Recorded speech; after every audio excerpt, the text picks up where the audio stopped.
these lockdowns that we've had, unfortunately derailing some of that economic momentum that we've built over the past 3 quarters.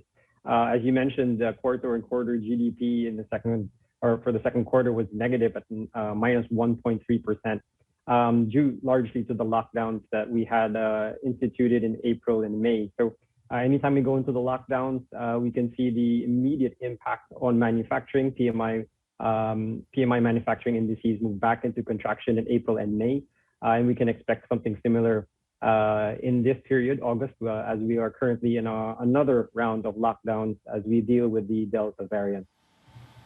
Yeah, and there's news or reports suggesting that the variant is hitting children. How much worse does it make the overall outlook, the overall calculation? Because that would get, of course, parents worried, and it would just lead to a chain reaction. Yeah, that's one of the main, deterrents to economic growth here in the Philippines. Consumption used to be our main economic growth engine. And with the virus spreading to children, we have a 10.4% vaccination to total population. So it's still quite low.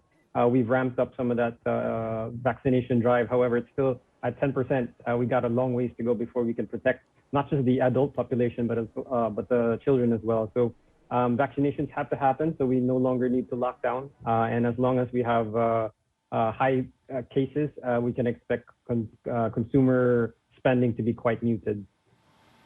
What's the silver lining? What can perhaps cushion the downside at this point? I'd say there is still a lot of stimulus, at least provided by the central bank. The BSP meets on Thursday, and most analysts are expecting a pause for this meeting and the rest of 2021 because of the downturn we saw in economic growth. Just waiting for a little more fiscal stimulus. We continue to be lacking a bit more fiscal punch. Government spending in the second quarter was actually negative. So hopefully that changes in the second half of the year, and maybe we can get possibly eke out some quarter-on-quarter growth by the fourth quarter.